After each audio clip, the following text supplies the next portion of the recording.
First, let's get Python installed on your computer. Head over to python.org and click on the Downloads button. It should automatically detect your operating system and offer you the right installer. Download the latest stable version. As of this video, that's Python 3. Run the installer, and here's the most important thing.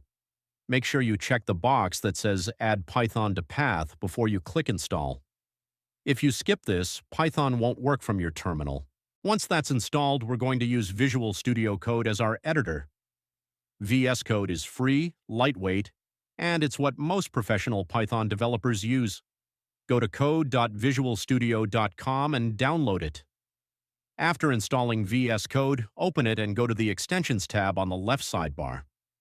Search for Python and install the official Microsoft Python extension. This gives you syntax highlighting, autocomplete, and the ability to run Python directly inside VS Code. Now let's verify everything works. Open a new terminal in VS Code by going to Terminal, then New Terminal. Type this, Python -- version. If you see a version number, you're all set. Let's write some code.